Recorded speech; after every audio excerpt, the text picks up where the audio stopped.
tu veux comme ça aussi te présenter comme ça. Je profite. Bonjour à tous, est-ce que vous m'entendez bien? Oui, bonjour. Donc, je suis Maëlle Joyeux, je suis la directrice d'ouvrage et de collection de la collection Fireworks. Oui, là, je vois que je peux voir. Ah, il y a quelqu'un qui dit non. Nicolas, problème de Alors, connexion. Myriam, ce que je vais vous proposer, si vous ne m'entendez pas, ou si vous n'entendez pas Maëlle, c'est de faire un petit actualisé et un petit F5. Et je répète, si vous avez le navigateur Chrome, je conseille le petit navigateur Chrome. Voilà. Voilà, donc je suis Maëlle Joyeux, donc je suis la directrice de collection de la collection Fireworks du livre scolaire. Je suis désolée, je suis un peu émue. C'est quand même mon premier webinaire avec autant de monde et je vois le nombre de participants qui augmente au fur et à mesure. Donc voilà, je disais tout à l'heure à Nico que j'ai beau être formatrice parce que donc je suis formatrice depuis 15 ans maintenant. Faire des formations et des fois des formations devant une centaine de personnes, j'ai toujours le même trac avant de prendre la parole devant plein de monde. Donc voilà, vous me pardonnerez, j'espère, mes petits moments de bégaiement et toutes les choses qui pourraient ne pas être très très claires. Et n'hésitez pas à poser des questions tout de même. Je peux toujours bien sûr réexpliquer.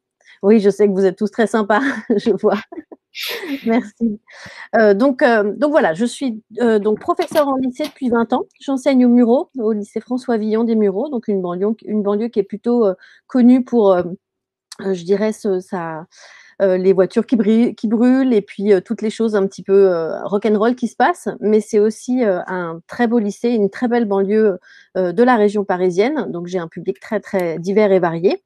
Avant, j'étais à Trappes, j'étais à Elancourt, donc dans les Yvelines, dans l'Académie de Versailles, pour ceux qui connaissent. Je suis formatrice depuis 15 ans. J'ai commencé tôt aussi. J'étais formatrice à l'IUFM. Maintenant, je suis formatrice à l'INSPE. Je suis formatrice académique. Et donc, j'interviens dans beaucoup d'établissements, collèges, lycées de l'académie, ce qui me permet de voir justement plein de types de publics différents de celui auquel je suis habituée.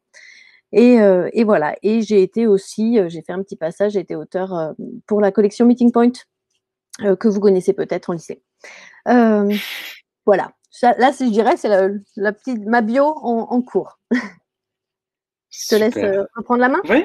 Et puis on va commencer du coup à faire avec l'introduction. Juste une petite chose. Est-ce que vous voyez tous mon écran?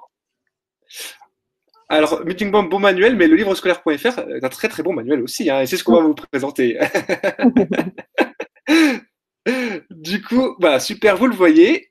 Vous le voyez. Alors, première chose, moi, je vais vous partager l'écran. Je vais juste couper ma petite caméra ici. Donc, vous allez voir un petit logo marqué LL.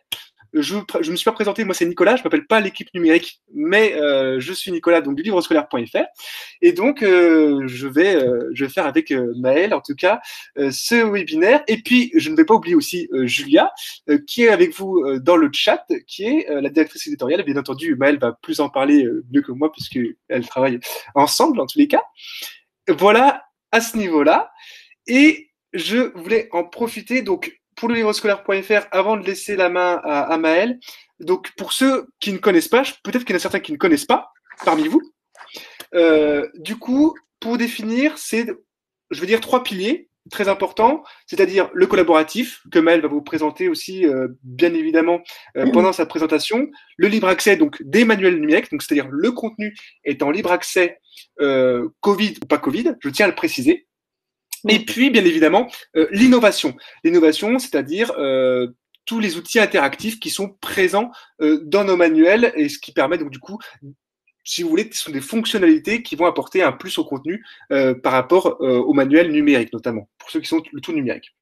Voilà, aujourd'hui, alors faut pas se cacher, on est l'un des manuels les plus vus en France et c'est une grande fierté et c'est sans être arrogant qu'on le dit.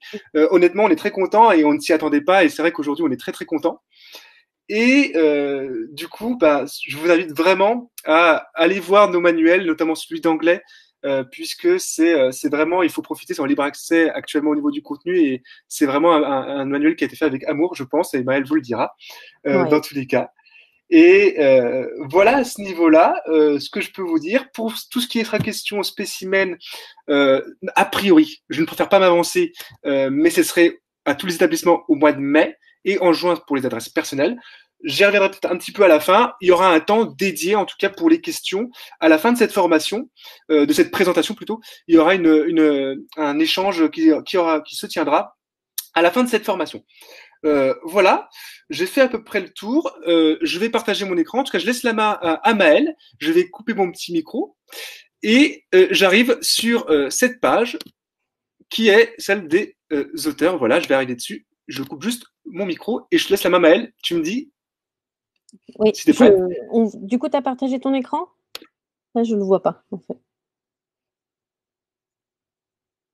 Voilà, ouais. C'est bon, excuse-moi. Du coup, je le vois bien. Oui, à chaque fois, je suis impressionnée quand je vois cette page. Enfin, je me rappelle de la première fois où je l'ai vue, et même quand je la voyais justement sur la collection Piece of Cake en collège. J'étais vraiment très, très impressionnée de voir autant de personnes qui ont collaboré. Et là, j'ai pu le vivre pendant ces années. Et c'est incroyable, c'est-à-dire que tous ces noms qu'on peut lire là, c'est des noms que je connais. Il y en a, je me rappelle de certains échanges, de textos que j'ai pu envoyer, enfin qu'on a pu échanger avec certains, de visio avec d'autres. Enfin, c'est vraiment, je tiens à dire que le collaboratif, c'est véritablement au cœur de la collection Fireworks et de la maison d'édition du livre scolaire. Et ça tient à plusieurs choses. C'est-à-dire que là, vous voyez, vous avez des professeurs qui sont partout en France et puis même au-delà des frontières de la France. Donc, quand je dis en France, je parle aussi des DOM et TOM. Justement, je me souviens d'une visio un soir avec une de nos auteurs quand on faisait l'unité sur la poésie caribéenne. Vous en rappelez peut-être, vous l'avez peut-être vu. C'était dans le manuel de première. Et donc, avec cette visio, on discutait et j'entendais les grenouilles, justement, de la Martinique, parce que c'était le soir et on entendait les grenouilles. Enfin, il y a des petits moments comme ça qui me montrent à quel point c'est extraordinaire de collaborer et de pouvoir collaborer avec des gens qui sont partout en France, partout dans le monde. C'est vraiment top. Donc voilà, c'est donner l'opportunité à des gens qui sont professeurs dans plein de territoires, dans plein de types de territoires aussi, pas juste des gens qui sont en région parisienne comme moi, de participer, d'apporter leur pierre à l'édifice, que ce soit en rédigeant des parties du manuel, des unités, des exercices. Enfin, vraiment, chacun a pu participer à une échelle qui lui correspondait par rapport à ce qu'il voulait, ce qu'il pouvait faire et ce qu'il pouvait consacrer en temps. Et c'est vrai que la communauté, c'est au-delà même juste de la rédaction, c'est une communauté qu'on a sollicitée régulièrement. Donc ceux parmi vous là qui sont que je vois, enfin je reconnais des noms justement dans le dans le chat. Vous savez qu'on a sollicité la communauté pour un certain nombre de petites choses, de petites questions sur la couverture du manuel, sur même le nom en fait de la collection. On s'était vraiment posé beaucoup de questions. Et moi, tous ces sondages, tous ces moments où on vous a sollicité, vous, la communauté, et où j'ai pu avoir vos retours, vos impressions, c'est des choses qui m'ont confortée justement dans mes propres choix. Parce que quand on est directrice de collection, en fait, on a le nom tout en haut, là, vous voyez, comme ça. Et en même temps, c'est beaucoup de responsabilités. Moi, ce que je voulais véritablement, et ce qu'on veut ici au livre scolaire, c'est faire un manuel qui est rédigé par des professeurs, vous, et pour des professeurs. Et pour des professeurs qui peuvent, je vous dis, enseigner dans des zones, dans des établissements vraiment différents. Et donc faire en sorte qu'on soit au plus près des besoins du terrain et qu'on puisse donner sa chance à tout le monde. Et ça, je trouve que voilà, cette page de co-auteur nous le montre bien, à quel point on peut avoir des gens d'univers très différents qui enseignent dans des établissements très différents et qui peuvent participer à cette merveilleuse aventure. D'ailleurs, n'hésitez pas, on a toujours besoin de renforcer et de compléter cette communauté. Donc vraiment, rejoignez-nous, ça sera avec un grand plaisir que je vous intégrerai dans la communauté Fireworks. Là, vous voyez que Nicolas a fait un petit zoom sur notre comité scientifique. C'est aussi une autre de nos grandes fiertés, parce que c'est bien un comité scientifique qui est collaboratif, vous voyez. On a plusieurs personnes qui nous ont rejoints et qui sont des garants de la qualité. Donc, tout comme vous et vos retours en tant que professeur en exercice qui ont des élèves tous les jours, là, vous avez des gens qui, pour certains, ont des élèves tous les jours, pour d'autres, peut-être un petit peu moins. Donc, vous voyez, on a Susan, qui est inspectrice pédagogique, donc IAIPR, une caution, enfin moi qui m'a vraiment beaucoup accompagnée et aidée tout au long des choix sur ce manuel de terminale. Hein. On est quand même à un moment où il y a beaucoup de changements, il y a beaucoup de choses qui sont en cours, et donc il était important de réussir à donner, à proposer un manuel qui correspondait exactement aux attentes institutionnelles. On a aussi Arnaud et Colin, qui sont nos docteurs. Moi, je les appelle les docteurs et ça les fait un petit peu rigoler. Donc, un docteur en phonologie pour Arnaud, phonologie anglaise. C'est pareil, je vous raconte pas les discussions que j'ai pu avoir quand il m'expliquait les différences entre les diphtongues et les triphtongues naturels et les triphtongues qui ont été. Donc, j'ai appris énormément et c'est vrai que lui, il a pu contribuer tout au long du manuel dans un certain nombre de pages d'activité que vous avez vues dans le précis phonologique qui est à la fin du manuel et qui a été rédigé par lui là sur cette partie, sur ce manuel de terminale. Vous avez donc un apport phonologique qui est de qualité et qui permet de travailler cet aspect avec nos élèves qui doivent atteindre un niveau B2 là en fin de terminale. Et donc c'est quand même vraiment bien d'avoir cette caution phonologique aussi. Nous avons donc Colin qui lui il est maître de conférence à La Rochelle, mais c'est vrai que là, pendant la fin de la rédaction, il était en Australie, il était retourné en Australie. Il nous a envoyé, d'ailleurs, on avait hésité à vous montrer des photos, il nous a envoyé des photos de l'Australie au moment où il était en train de faire les relectures et les corrections sur toute la partie grammaticale et les exercices du manuel. Parce que c'était la période où il y avait tous les feux là en Australie, donc on lui était vraiment reconnaissant de continuer à nous envoyer ses relectures alors qu'il vivait quand même un truc qui était vraiment pas facile. Voilà, et on a Marie-Hélène Fasquelle que vous connaissez sûrement, qui communique beaucoup, et Estelle qui m'a beaucoup aidée et qui m'accompagne vraiment, enfin qui m'a beaucoup accompagnée au tout début, et qui continue à le faire là maintenant, qui est la directrice de collection du manuel Piece of Cake, enfin de la collection Piece of Cake que vous connaissez peut-être en collège, que je recommande aussi, et donc qui m'a aidée à prendre conscience et à m'organiser sur ce travail d'ampleur qui est de réussir à coordonner tous ces auteurs, tous ces co-auteurs, vraiment tout ça. Et il y a quand même vraiment beaucoup de gens et beaucoup de communication. Donc bien sûr, tout ça, c'est un travail d'équipe, de collaboration, une équipe qui est constituée aussi, là vous l'avez entendu, de Julia. Et Julia qui est donc la directrice éditoriale et qui fait un travail extraordinaire et qui m'a vraiment beaucoup aidé, coaché, guidé, remonté le moral. Enfin, elle a vraiment fait tout ce qu'il fallait pendant toute cette aventure. Et on a aussi Tess que vous, les co-auteurs, enfin ceux parmi vous qui sont co-auteurs, ont peut-être déjà contacté, ou en tout cas ils ont communiqué avec elle, qui est notre assistante éditoriale et qui fait elle aussi un travail extra. Bon, après bien sûr, je pourrais vous faire la liste de tous les gens que je pourrais remercier parce que cette équipe, c'est une équipe de professeurs, mais c'est une équipe aussi ici, je dis ici, non, j'allais vous dire ici au bureau, mais non, en fait ici au bureau, il n'y a pas, je suis chez moi, vous voyez, dans ma chambre, dans mon bureau, mais ici au livre scolaire avec les infographistes qui se sont occupés de la maquette, avec Émilie, Raphaël, enfin tous ces gens-là.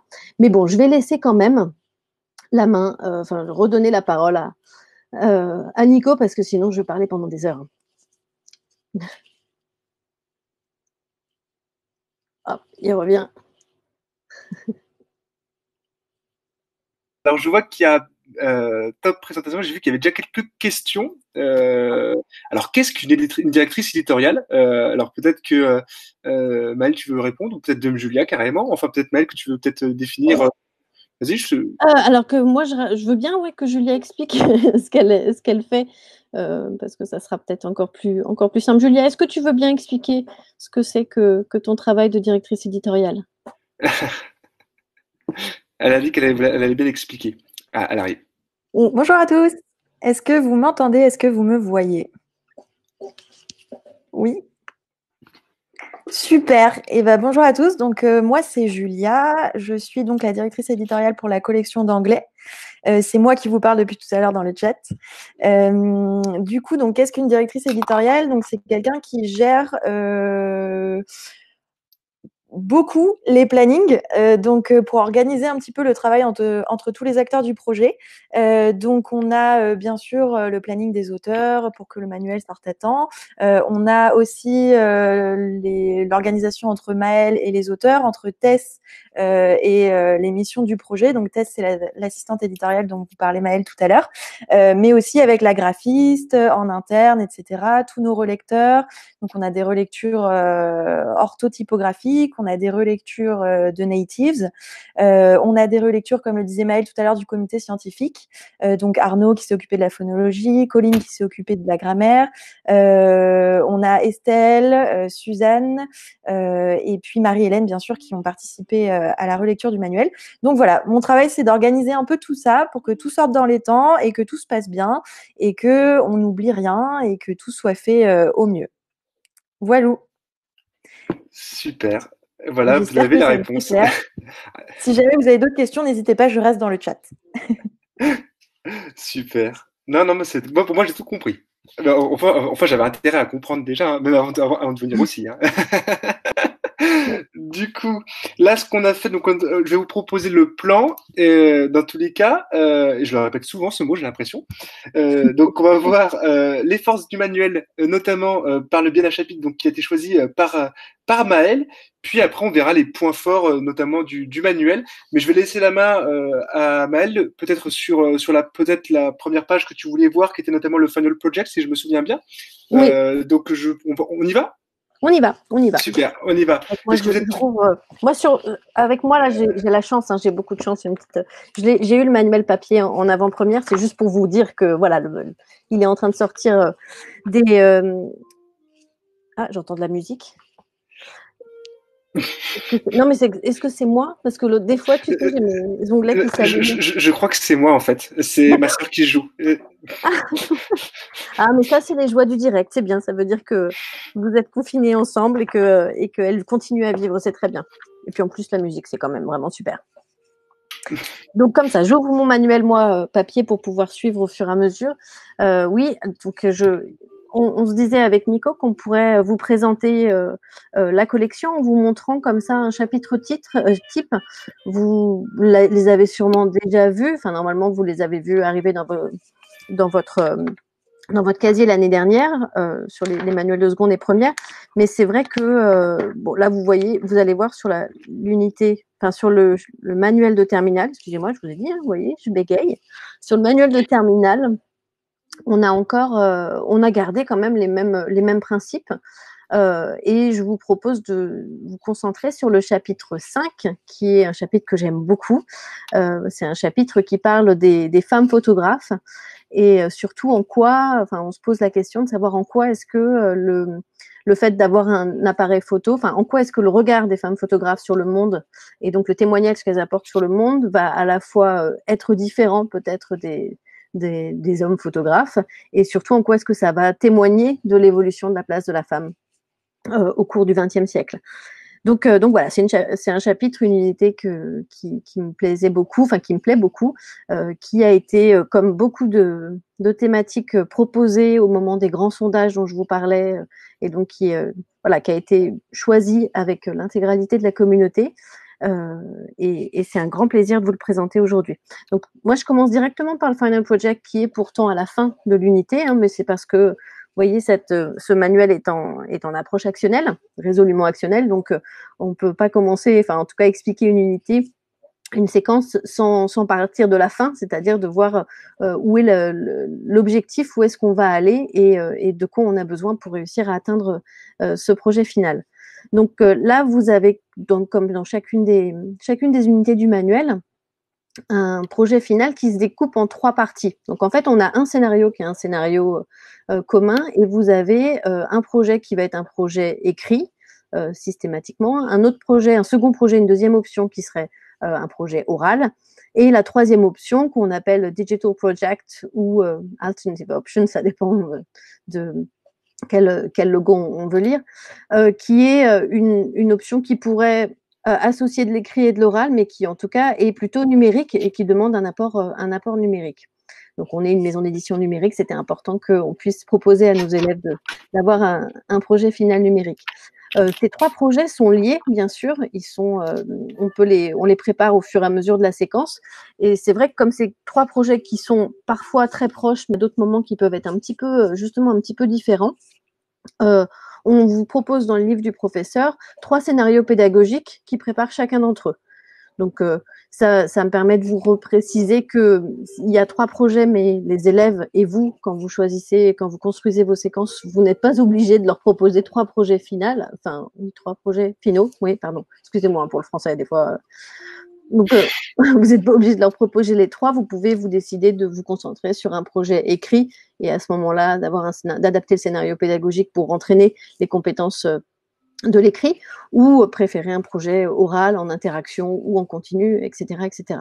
Donc voilà, vous avez vraiment une grande liberté de choix, vous gardez votre liberté pédagogique, et c'est vrai que ça vous permet de choisir et de trouver le projet qui vous paraît le plus adéquat par rapport à vos élèves, parce que c'est vous qui connaissez vos élèves, c'est vous qui savez ce qui pourrait correspondre à ce qui peut leur plaire, et puis surtout à ce qu'ils peuvent faire. Donc voilà, cette page de projet final avec les 3 projets qui correspondent à 3 scénarios pédagogiques différents dans le livre du prof qu'on est déjà en train de mettre en ligne. Là, on devrait avoir réussi à tout mettre en ligne avant l'été. On a vraiment beaucoup travaillé cette année là-dessus pour faire en sorte que vous l'ayez le plus tôt possible. L'année dernière, on avait fait ce qu'on avait pu, mais c'est vrai que l'année dernière, il y avait 2 manuels, donc c'était un peu plus compliqué. Donc, on revient ensuite sur la page d'ouverture. Donc, c'est une page qui va être sur chacune des unités du manuel.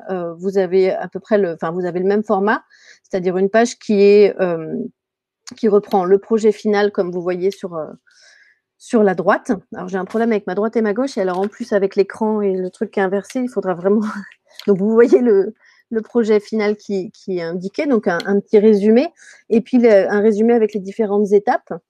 Mais comme c'est une page d'ouverture, l'idée c'est de rentrer dans la thématique. Et dans ces pages d'ouverture, dans toutes les pages d'ouverture du manuel, vous verrez qu'il y a plusieurs façons d'entrer. Et ce sera à vous, vous pourrez choisir. Pardon. In English, please. Parce qu'on a quand même quelqu'un qui parle couramment allemand, et donc du coup, il a tendance à jurer en allemand. Donc vous avez une reprise comme ça rapide de l'intégralité du projet. Et comme je vous disais, dans cette page-là, vous avez différentes façons d'entrer dans le projet. Vous n'êtes pas obligé non plus de faire l'intégralité de la page. Donc vous avez là, j'en profite comme c'est en zoom justement dessus, le Idiom of the Week. On en a un par unité. C'est vrai que moi, je commence régulièrement mes séquences ou parfois mes séances avec ce genre d'activité, parce que ça permet aux élèves d'enrichir leur connaissance lexicale, d'avoir un petit côté justement leur connaissance culturelle, parce que justement on essaie de comprendre d'où vient cet idiome, ce proverbe, ça dépend de ce qu'on propose. Là, l'idiome est toujours ancré par rapport à la séquence, à la thématique. Et quand on travaille avec eux dessus, on peut les faire reformuler, les faire retravailler sur comment ils expliquent à la fois le sens lexical, mais aussi le sens culturel de l'idiome. Et c'est vrai que c'est vraiment très intéressant pour entraîner aux stratégies de médiation et à l'interaction entre élèves. Donc, c'est une activité que mes élèves aiment beaucoup. Donc, dans cette page d'ouverture, vous avez aussi la carte mentale, enfin la mind map de vocabulaire qui est juste en dessous. Tu vois, Nico, je fais attention à te faire des choses qui sont pas trop loin pour pas que ce soit compliqué. Donc là, vous en avez une dans chaque unité. Et on s'était posé beaucoup de questions, parce que c'est vrai qu'en général, quand on travaille avec ses élèves, on ne va pas leur donner la liste de vocabulaire toute faite. Donc, il faut vous dire que là, cette liste, cette mind map, elle est plutôt à proposer après. Moi, je commence souvent justement en écrivant le mot, le centre de la mind map au tableau, et puis de leur faire voir ce qui émerge auprès d'eux. C'est-à-dire qu'est-ce que eux vont, à quel type de vocabulaire ils vont penser, et ils vont, c'est eux, s'organiser. On peut sans problème, bien sûr, du coup, les faire rédiger par écrit, et cette partie-là que vous retrouverez dans le manuel, justement, excusez-moi, j'écoute parce que j'entends mon fils qui tousse, et je veux être sûre que tout va bien. Mais là, ça a l'air d'aller. Ouais. Bon, de toute façon, il a ses frères qui sont pas très loin. Il est grand, hein. Non, je tiens à le préciser. Si je m'inquiète pas trop, c'est qu'ils sont quand même grands, mes garçons. Donc voilà, donc je vous dis, là, du coup, dans le manuel, on propose cette liste de vocabulaire, du coup, qui sera complétée. Vous notez que sur chacun des mots de vocabulaire, on a à la fois indiqué la syllabe accentuée, c'est la petite partie en orange, et pour chacune de ces listes de vocabulaire et toutes les listes de vocabulaire qui sont, tous les toolbox ou les mind map, chacun des mots est enregistré par un par un natif et un natif je dirais, de la langue en question, c'est-à-dire, enfin de la langue. Pour les unités britanniques, on va avoir un enregistrement fait par un natif britannique, pour les unités américaines par un natif américain, ce qui permet d'avoir vraiment un entraînement à la prononciation et de ne pas être juste dans de l'écoute de quelque chose qui est une prononciation d'ordinateur, vous savez, de text-to-speech. Je suis en train d'avancer et de dire des choses sur après. Hein. Je suis désolée, Nico. Tu m'en veux pas? Pas du tout. Continue. Donc voilà. Attends, j'ai pas encore fini sur la première page, en fait. Parce que, tu vois, je t'avais dit que j'ai tendance à être un petit peu bavarde. Donc, dans cette première page, vous aurez aussi toujours une image d'ouverture qui permet d'anticiper, de faire émerger un certain nombre de choses sur la thématique. Là, vous avez cette superbe image justement qui représente Margaret Bourke White, moi que j'ai trouvé très... Elle m'inspirait beaucoup.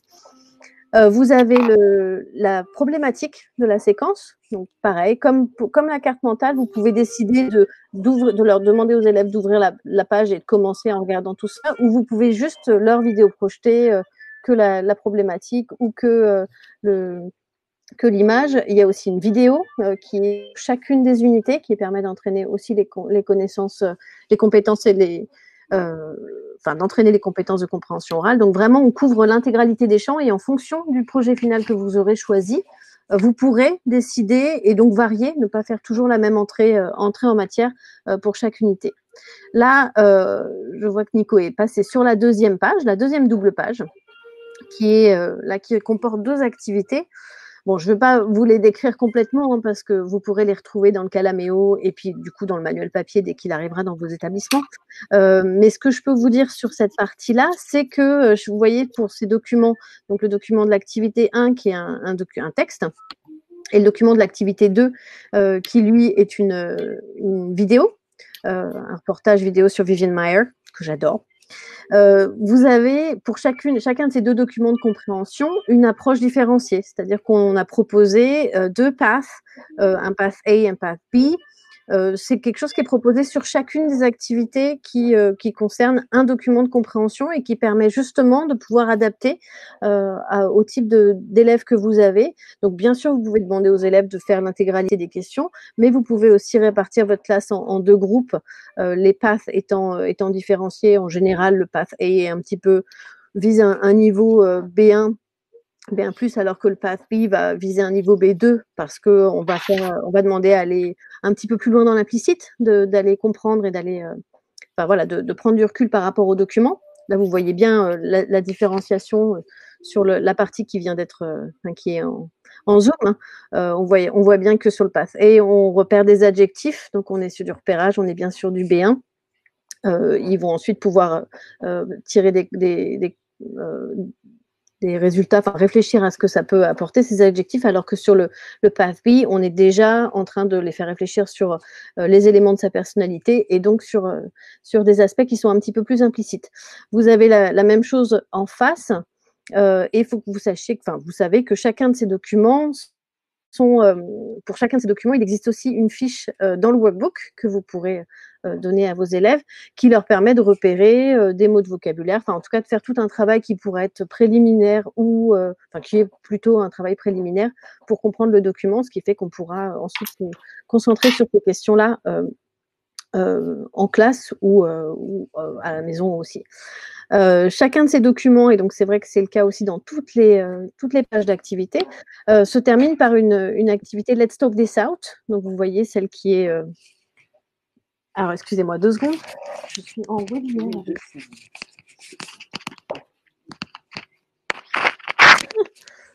Alors vous allez rire, c'est que j'ai mon grand garçon de 15 ans qui a faim et qui du coup me dit qu'il voudrait aller manger. Donc il va pouvoir aller manger, je suis désolée. Donc, je vous disais, le Let's Talk This Out, ça sera véritablement le moment où vous allez pouvoir réintégrer dans votre manuel, dans votre classe. Donc là, bien sûr, je parle du moment où on pourra retourner en classe et on aura nos élèves en classe en réel. En même temps, j'imagine bien qu'on pourrait imaginer ce Let's Talk This Out en classe virtuelle, justement, tous ensemble, avec nos élèves. Oui, je vois que ça fait rigoler.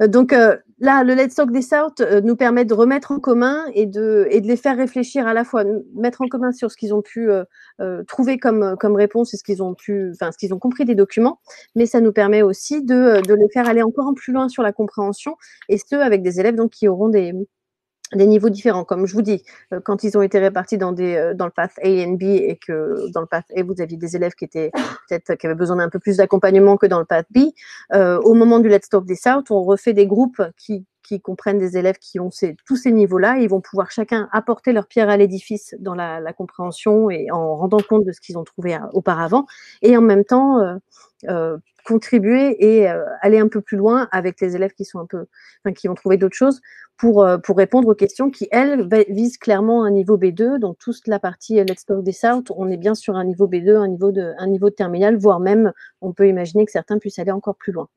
Là, Nicolas vous montre une deuxième page d'activité où on a une différenciation qui est légèrement différente, c'est-à-dire on a plusieurs groupes, et sur chacun des groupes, on va avoir des documents différents. On le retrouve régulièrement dans le manuel, c'est-à-dire que on va avoir, alors là on n'a que des images, enfin que des photographies associées à une citation. Vous voyez bien à quel point on peut repérer et voir le lien avec l'épreuve orale du terminal, hein, donc où les élèves vont devoir parler d'une image et ou d'une citation. Et donc là, on pourra imaginer d'ailleurs l'accompagner et leur proposer de réfléchir au même principe que pour l'épreuve orale, c'est-à-dire voir en quoi est-ce que cette image ou cette citation va représenter l'axe qui est traité ici. Et donc, avec ces différents documents, là aussi, vous pourrez faire une différenciation. Ces documents peuvent être de difficultés différentes. Là, ici, on va avoir des documents qui vont faire appel à des références culturelles qui sont différentes, qui vont faire appel des fois aussi à des bagages lexicaux qui sont différents.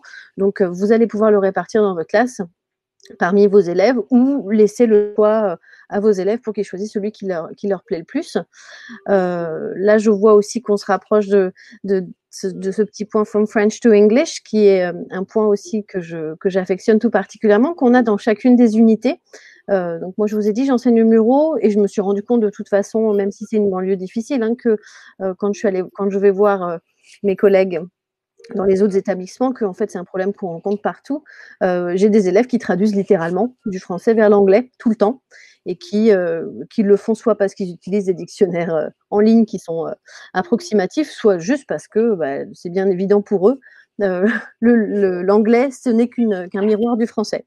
Donc cette activité-là, je le fais elle est faite sur beaucoup de petits points comme ça, de mots qu'ils utilisent assez facilement. Ici, c'est quand même, mais on va trouver des beaucoup, on va trouver, enfin vraiment, vous verrez tout au long de la collection qu'on a essayé de couvrir l'intégralité une grande partie de ce que les élèves vont traduire littéralement, et on leur montre qu'il y a différentes acceptions en fonction du sens qui est mis dans le mot en français. Ça les fait à la fois prendre du recul sur le français, la compréhension du français, mais ça les fait aussi prendre du recul sur la traduction. Donc on est vraiment sur une activité de médiation, c'est-à-dire réussir à rendre compte que ce soit d'ailleurs que cette activité, vous décidiez de la faire en français en classe en donnant 5-6 minutes, ou au contraire de le faire en anglais, c'est vraiment des moments où on est sur une activité de médiation, où les élèves vont devoir clarifier ce qu'ils comprennent, ce qu'ils veulent dire, et réfléchissent à tout ça. Donc le From French to English, c'est vraiment quelque chose qui fonctionne bien, et qui permet de rajouter un petit peu de vraiment passer sur du niveau B2, où on prend conscience des différences entre le français et l'anglais. Vous avez l'activité Let's Learn, le petit jeu là, Let's Learn, qui est sur chacune des pages d'activité, chacune des doubles pages. C'est en général des petits jeux de mémorisation, une activité ludique qui permet de mémoriser, de réfléchir, de synthétiser, et donc qui peut être fait soit en fin d'étude de la double page, soit de l'autre côté, justement quand on est en train de faire une activité de rebrassage, après, si on n'a pas forcément le temps. C'est pas non plus une activité qui est obligatoire, c'est juste pour s'amuser. Moi, mes élèves de lycée, jusqu'à la terminale, voire même les BTS, je dois dire qu'ils aiment beaucoup ces activités-là. Il faut surtout juste faire très attention à ce que ça prenne pas trop de temps, parce que bien sûr, tout ce qui lui dit qu'ils auraient presque envie que ça prenne toute l'heure. Mais c'est des petits moments où ils se mettent, où ils se font, comme ils disent, des battles. Et donc, je fais avec l'accent élève, vous comprenez bien. Et c'est des petits moments où ils aiment bien et on apprend différemment. Vous avez aussi tout en bas le Over to You, qui est donc la tâche intermédiaire. Dans le livre du professeur, vous trouverez pour chacune de ces tâches intermédiaires, bien sûr, une grille d'évaluation critériée qui détermine les différents niveaux, qui donne des petits tips pour justement pour la réalisation et qui permet voilà, de la mettre en œuvre. Donc là, sur le manuel, on a quelque chose qui est un petit peu simple dans la présentation. Et ensuite, vous pourrez leur transmettre et leur expliquer tout ce qui est nécessaire pour la mise en œuvre. Donc là, on est vraiment sur cette deuxième page activité. Donc cette troisième activité, la deuxième double page, on a vu depuis tout à l'heure plusieurs sortes de différenciation pédagogique qui vous permet comme ça de choisir et d'organiser votre séquence au fur et à mesure. Maëlle, petite question avant d'aller plus loin d'une prof, c'est comment fait-on pour corriger les two paths en même temps? Comment fait-on pour corriger les two paths? C'est vrai que je dirais, ça dépend quand même de votre organisation et de la façon dont vous voulez fonctionner en classe. Moi, ce que je fais, c'est que il y a un moment où, et donc les paths, souvent, je les donne à la maison, à faire à la maison. Donc, ça permet de travailler. Soit on fait une première approche du document tous ensemble la fois d'avant. Et on repère les éléments principaux, vous savez qui, quoi, quand, où. Et ensuite, je leur donne les paths et la partie du workbook à la maison. Et quand on revient en classe, en fait, ils doivent mettre en commun, donc a priori, dans un premier temps, sans correction, avec les élèves. Donc, je reconstitue des groupes qui sont de groupes d'élèves qui ont certains travaillé sur le path A et certains travaillé sur le path B. Ils font la partie Let's Talk This Out. Et en fait, mon principe de trace écrite, ou en tout cas le travail autour de la trace écrite, je leur demande de se préparer à la rédiger et à la mettre en commun après. Et elle se fait dans un deuxième temps où là, on est, je dirais, en frontal, en classe entière. Et on essaye rapidement de faire la correction. Mais c'est vrai que ça vient dans un deuxième temps, après cette partie d'interaction avec les élèves. En tout début d'année, je dois dire que cette partie d'interaction, elle va prendre moins de temps parce qu'ils ne sont pas encore complètement autonomes. Enfin, quand j'ai des classes que je découvre ou qui ne sont pas forcément très, très à l'aise. Parfois, cette partie d'interaction, je vais aussi l'accompagner en proposant des listes de vocabulaire ou du vocabulaire d'accompagnement. Vous en trouverez dans le livre du professeur. Et c'est vrai que au fur et à mesure de l'année, le moment interaction entre les élèves va prendre de plus en plus de temps. Mais il n'empêche que la trace écrite restera très riche. J'ai tenté dans certaines classes, là on commence à avoir des accès Internet et des tablettes, etc., de leur demander une mise en commun et une mise en commun collaborative. Là, je dois dire que je suis encore en tâtonnement, mais c'est vrai que ça fait partie de ces choses où on pourrait envisager de leur demander de rédiger quelque chose ensemble quand ils sont dans la partie Let's Talk This Out pour avoir une trace écrite qu'on vidéoprojette et qu'on corrige ensuite tous ensemble. Mais voilà, ça c'est des idées, c'est comme ça que je le fais pour l'instant. Et c'est vrai que ça s'adapte à un certain nombre de choses. C'est-à-dire que moi, je suis très souvent j'aime beaucoup les tâches finales en interaction orale, donc du coup, j'entraîne beaucoup à l'interaction orale. Mais c'est vrai qu'il y a d'autres moments où on est en tâche finale de production écrite, où là, ça sera vraisemblablement plus intéressant et plus pertinent de travailler sur le côté rédaction et le côté production écrite pour cette correction. Voilà. J'espère que j'ai répondu à votre question. Alors, c'est Julia qui me dira, celle qui me remonte les infos au cas où, pour tout ce qui est question. On fera un petit point, je le répète, à la fin de 10 minutes de questions, donc pas de pression, pour les professeurs. Vous aurez tout à la fin, on fera une petite pause dédiée aux questions échanges, dans tous les cas. Alors là, tu vas nous parler, là je suis sur une page, Maëlle, du coup, je sais pas si tu avais fini un petit peu, mais là je vois qu'on est sur une page, peut-être que tu voudrais peut-être aborder le Book and Movie Corner, peut-être? Oui, on a donc un movie corner ou un book corner ou on a un corner sur toutes les unités. Là ici c'était books, il y a des movies aussi. Vous avez donc comme ça une sélection de films ou de livres qui traitent de la thématique. C'est une activité qu'on peut choisir de faire ou pas, hein. Je sais que moi je la fais pas systématiquement, mais c'est toujours assez intéressant. Et c'est vrai que ça permet de découvrir de nouveaux livres, de nouveaux films. Moi, je dois dire que quand mes élèves reviennent après en me disant que ils ont en fait le film dont on a parlé justement dans l'unité, en fait ils sont allés le voir et il n'était pas si mal en fait. J'ai l'impression quand même d'avoir réussi voilà, j'ai une petite victoire. Voire même parfois les élèves ont vu le film et c'est vrai que ça alimente énormément. Alors je vous dis vu le film, mais ça peut être aussi lu le livre parce que on a des élèves aussi qui lisent parfois, certains. Hein. Et donc là, ces films et ces livres donc traitent de femmes photographes et de leur vie. Donc on a des biopics, on a plein de choses. Et juste à côté, vous avez le Reading Corner. Donc c'est pareil, vous en avez un par unité. Cette année, donc là, c'est pas le cas justement pour celui-ci, mais bon, on ne peut pas tout avoir. Mais dans le Reading Corner, on a quasiment à chaque fois un texte littéraire, parce que justement, on voulait avoir beaucoup de textes littéraires un petit peu plus longs. D'ailleurs, vous repérez peut-être que c'est exactement le format bac, c'est-à-dire que tous les textes de Reading Corner, tout comme les textes de l'Exam Files, on en a un par unité aussi, donc et tout à la fin. Sont tous des textes qui ont le format des E3C, enfin le format de texte écrit.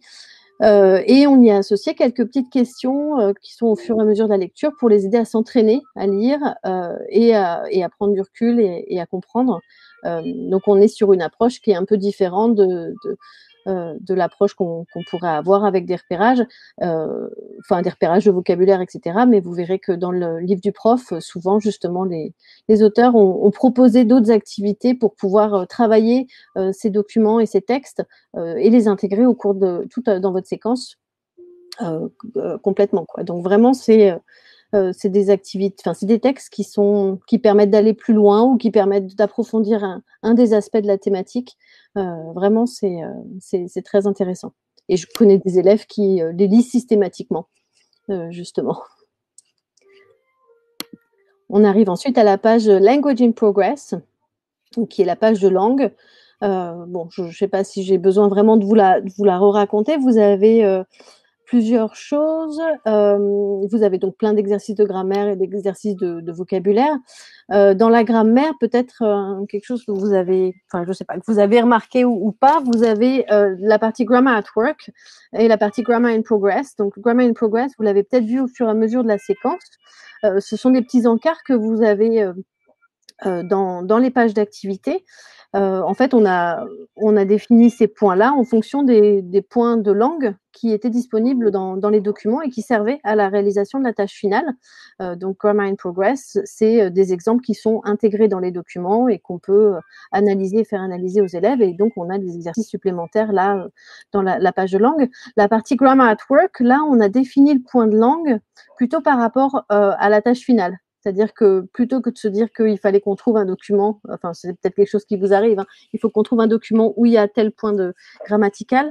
Là, on s'est dit on va avoir besoin de quel point grammatical pour réaliser la tâche finale et donc on le travaille ici donc en trouvant un document qui le présente. Donc ici c'était un texte. Vous verrez dans beaucoup d'unités que c'est un comics ou que c'est, on a plusieurs types de documents ou un tweet, on a plusieurs choses et donc on peut travailler dessus et vous allez retrouver ces points de langue, que ce soit le point de langue principal spécifique pour le Final Project ou les points de langue de Grammar in Progress. Vous les retrouvez dans le workbook avec des exercices, encore d'autres exercices supplémentaires pour pouvoir vraiment s'entraîner et travailler dessus.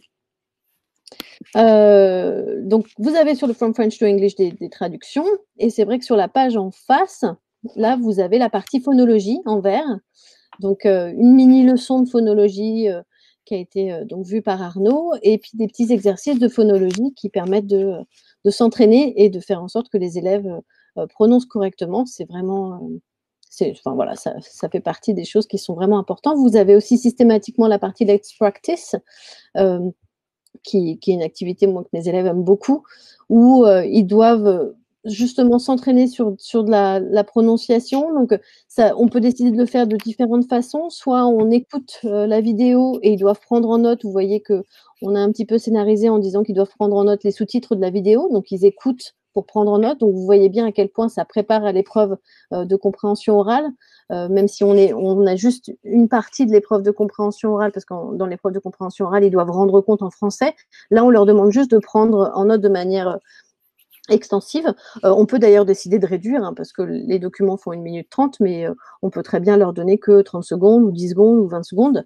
Mais voilà, ils s'entraînent à cette partie-là, c'est-à-dire ce moment où ils écoutent un document audio et ils prennent en note ce qu'il y a d'écrit, et on peut poursuivre. Là, ici, on travaille sur l'accent primaire des mots, donc on leur demande de repérer l'accent primaire des mots. Mais on peut aussi imaginer leur demander de réenregistrer la voix off, la voice-over, pour s'entraîner après avoir écouté, et donc pour s'entraîner à la prononciation, se réécouter.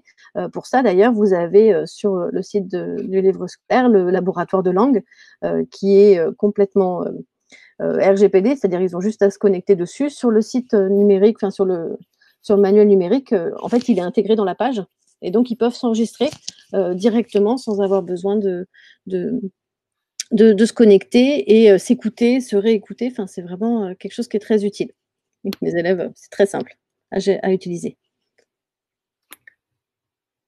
Super. On va peut-être finaliser. Je vois qu'on est à nouveau sur le Final Project. Peut-être faire une petite pause pour voir s'il y a des questions avant de passer à la suite.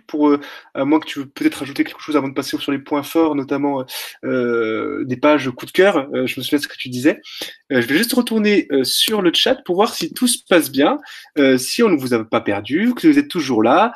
Dites-moi, est-ce que vous avez des questions? Comme ça, je peux voir directement avec vous. Oui, c'est vrai que la page de grammaire peut être réalisée en autonomie, ou on peut proposer de faire certains exercices en autonomie. Faut rester tout à fait libre. Alors, je vois quelques questions, notamment pour tout ce qui est enregistrement, Juliette, on va voir après comment s'enregistrer avec le fameux laboratoire de langue dont a parlé Maëlle. Voilà. Vous êtes toujours là. C'est top.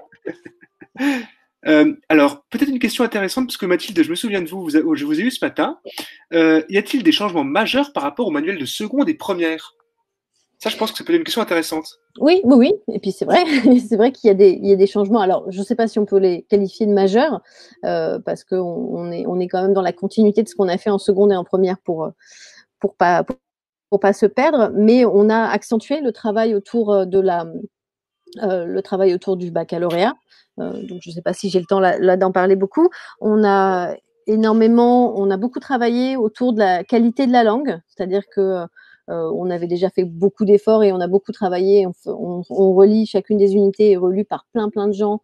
Et là, sur le manuel de terminale, ça a été encore plus le cas, c'est-à-dire qu'on a eu plein de relecteurs qui ont pu relire, donc des professeurs, mais aussi on a eu des relecteurs native. Donc, on a Ben et Julie qui, pour la petite histoire, donc ce sont nos relecteurs natifs. Ben est britannique, Julie est américaine.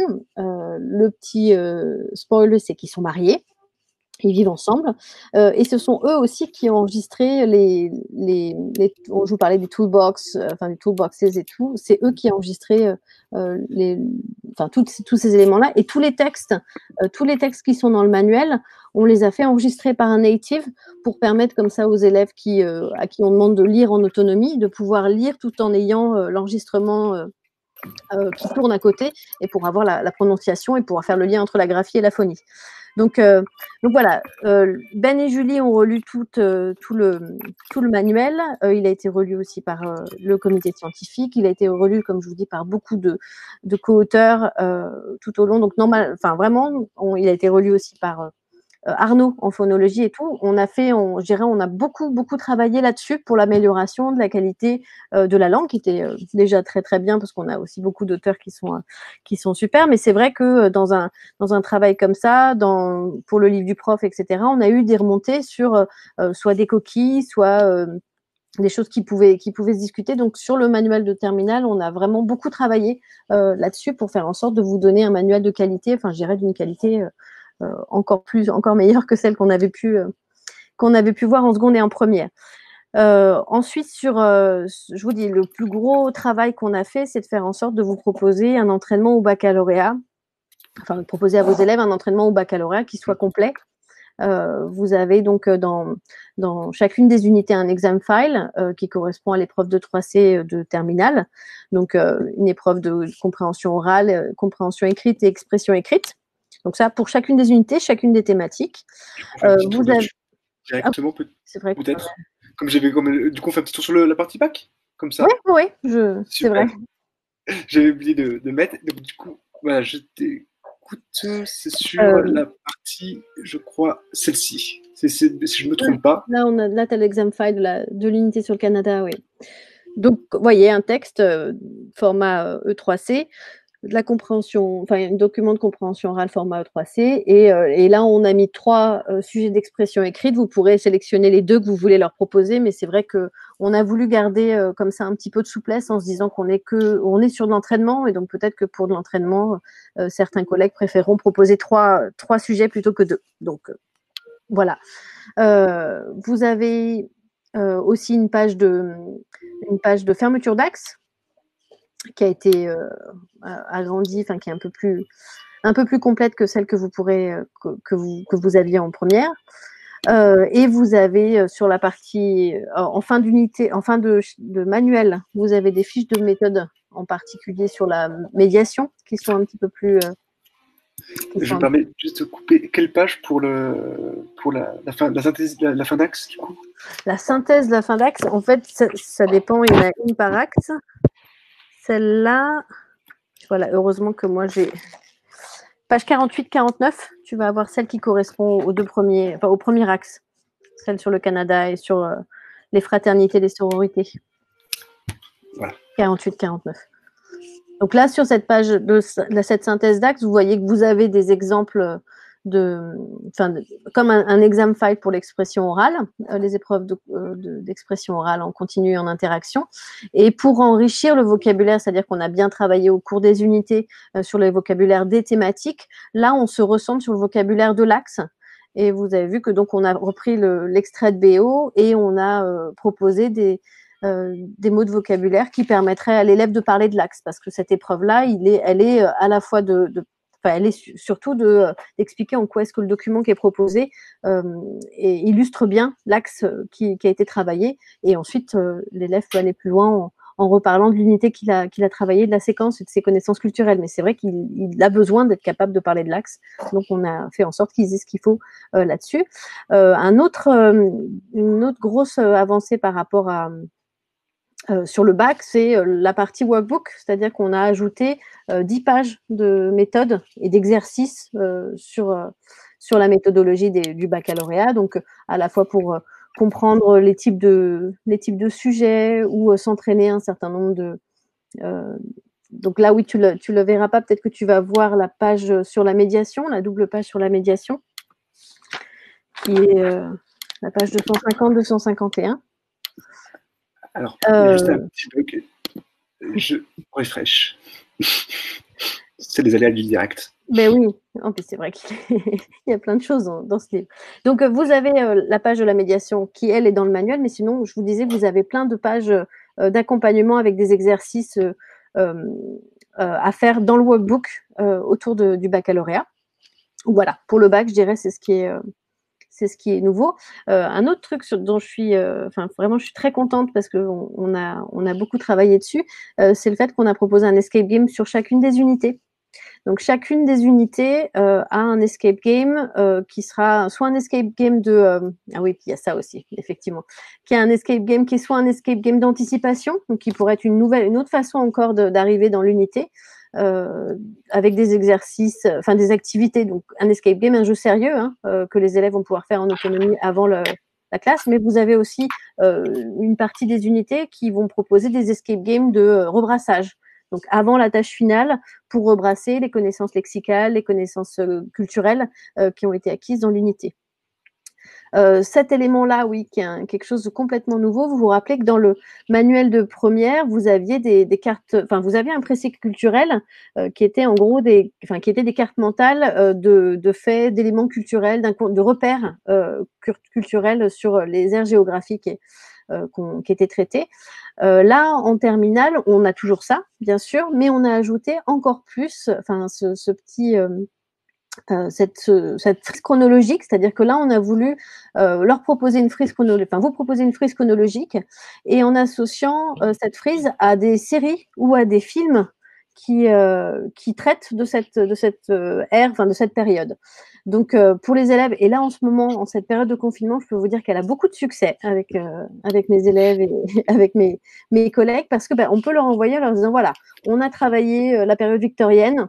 Regardez, je vous conseille de regarder tel et tel film ou série. C'est vraiment, ça marche, ça a beaucoup de succès. Donc, vous en avez une sur le Royaume-Uni, vous en avez une sur les États-Unis, mais vous en avez aussi qui vont être bientôt disponibles, qui sont peut-être, enfin oui, qui vont être bientôt disponibles. Je me rappelle les avoir relus et tout.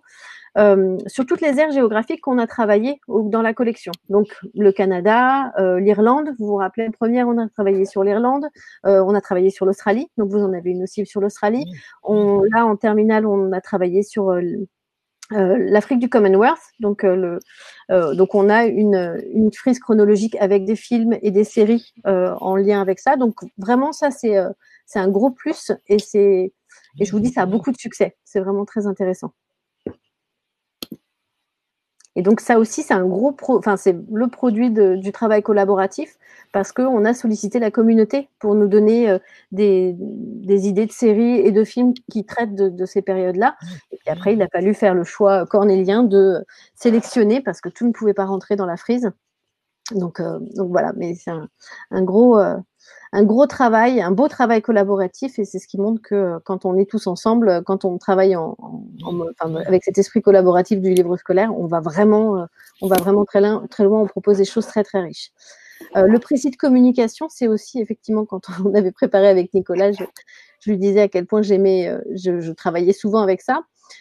Pour les plus anciens d'entre vous, qui sont comme moi profs depuis un certain nombre d'années, ça va sûrement vous rappeler la grammaire notionnelle fonctionnelle. Là, ici, dans ce précis de communication, vous avez donc les fonctions de langage de la grammaire notionnelle qui sont répertoriées en fonction des registres de langue. Donc, si tu zoomes un petit peu, Nico, on pourra voir sur n'importe laquelle de ces petites cartes mentales qu'on a trois registres de langue différents. Et donc cet outil-là, moi je sais que j'explique à mes élèves qui peuvent l'avoir sous les yeux tout le temps, quasiment. Enfin, je dirais, il y a même des moments où, quand on est en tâche finale, il m'arrive de leur laisser avoir le document ouvert. Je me suis très vite rendu compte en fait que ils le gardaient ouvert, mais que c'était un petit peu quelque chose pour les rassurer, mais qui passait pas tant de temps que ça à le regarder. Donc des fois c'est aussi simple, et si ça les rassure. Mais il m'arrive aussi des fois de leur proposer d'utiliser un certain nombre de mots dedans, par exemple, pour faire un rebrassage ou pour faire une activité d'interaction. Donc, je les contrains à utiliser tant d'activités, tant d'expressions qui viennent. Et donc, là, ça leur permet, ils sont obligés d'aller les sélectionner.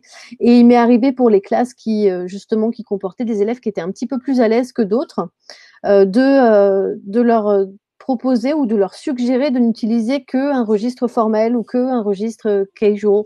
Donc vraiment, c'était assez rigolo de pouvoir les faire travailler sur les différences de registres, ce qui est quelque chose qu'on attend au niveau B2, justement, d'être capable de repérer et de faire des choix dans le lexique qu'on utilise en fonction du registre de langue, en fonction des registres de langue. Donc on est bien sur des choses qui permettent aux élèves de s'enrichir. Vous avez dû voir comme moi que je trouve que un de mes plus gros challenges, justement, quand j'ai commencé à être professeur, c'est de réussir à voir comment faire pour que mes élèves qui arrivaient, somme toute, assez facilement à un niveau B1, alors un petit B1 de débrouille, où ils s'amusaient, ils arrivaient à se faire comprendre sans forcément aller trop dans les nuances. Mais j'avais l'impression qu'ils restaient complètement et systématiquement bloqués à ce niveau B1. Et toutes ces petites activités, je vous dis avec le lien entre la graphie et la phonie, avec le travail sur les registres de langue, avec tous ces moments où on enrichit leur lexique et on leur permet de comprendre la différence et d'aller un petit peu plus loin justement dans la compréhension et dans leur expression, dans leur bagage lexical. C'est toutes ces choses-là qui ont permis qui leur permettent de dépasser ce niveau B1 et d'avoir envie d'aller encore plus loin et de réussir à atteindre ce niveau B2 où là, on est vraiment au-delà, on est capable d'exprimer des nuances, on est capable de comprendre les différents accents, on est capable de faire comme ça un certain nombre de repérages et d'avoir une compréhension de la langue et une expression, une production dans la langue qui est beaucoup plus précise. Enfin, bon. Voilà. Alors, le précis phonologique, du coup, j'en ai parlé tout à l'heure. Fait par Arnaud. Voilà, le fameux précis phonologique que je voulais vous montrer aussi. C'est vrai que c'était, comme tu en avais parlé, je voulais le montrer aussi pour qu'il y ait un petit aperçu. Alors, du coup, je crois qu'on a fait... Est-ce que tu vas bien, Maëlle? Est-ce que vous allez tous bien? Oui, ça va. Moi, je vais boire un coup. Mais ouais, ça va. Alors, je vois, parce que j'ai eu pas mal de questions, notamment à côté, remontées par Julia aussi, par rapport à la partie numérique. Donc, je vais vous montrer la partie numérique, ça c'est sûr. Donc, ce qu'il y a déjà sur le manuel de terminal, prévu des premiers extraits, puisque vous avez la chance de voir les premiers extraits numériques qui sont déjà disponibles. En tout cas, je veux dire un gros bravo à Maëlle, qui a bien présenté le contenu et qui a eu une cadence assez... je comprends en tout cas. vous pouvez l'applaudir quand même parce que c'est une belle performance, je trouve. Honnêtement. Et j'ai vraiment bien compris, donc j'ai trouvé ça super, honnêtement. Et du coup, tout ce qui est numérique, donc tout ce qui est question Geniali, on m'a remonté du Geniali, on m'a montré plusieurs choses. On va vous le montrer. Je vais vous montrer, en tout cas, je vais vous dire déjà sur la terminale, et si on a le temps un petit peu, pendant les 10 minutes de questions qui seront dédiées, on fera un petit tour sur le numérique. Pas de souci. Voilà. Je vois que tout va bien. En tout cas, une ovation pour Maëlle. Je vois que, en tout cas, ils ont bien aimé, donc c'est vraiment top. Let's go. Ok, Isabelle qui dit let's go. Allons-y. Allons-y. Et de toute façon, Maëlle, n'hésite pas à me couper si tu veux rajouter quelque chose dans la partie numérique. On va visiter donc ton bébé ensemble. Hop, sur le partie numérique. Alors là, je suis sur un chapitre. Tu me dis si celui-là convient. Moi, je voulais montrer d'abord un petit texte sur la page 54 sur la partie texte, et donc Sexism and Advertising, ici. Et n'hésite pas non plus à reprendre pour l'accent, si jamais j'ai un mauvais accent. Cette unité-là aussi, elle est top. Elle travaille autour des stéréotypes qui sont transmis dans la publicité, en particulier pendant les années 50, mais les stéréotypes de genre et de réussir à déconstruire. Et là, on n'est pas juste centré sur les stéréotypes de genre autour de la femme, comme on a l'habitude de voir, mais on travaille et on permet aux élèves de voir aussi comment est-ce qu'on... Les stéréotypes de genre s'appliquaient aussi aux hommes et étaient tout autant un carcan pour les hommes que pour les femmes, même si, enfin, ce qu'on peut repérer maintenant aujourd'hui. Et puis bon, voilà. La période des années 50, et du Mad Men et tout, j'adore. Donc là, c'est vrai que cette page est assez intéressante. Du coup, c'est vrai que comme tu disais, ça montre en plus déjà la partie médiation que tu montrais sous le format numérique.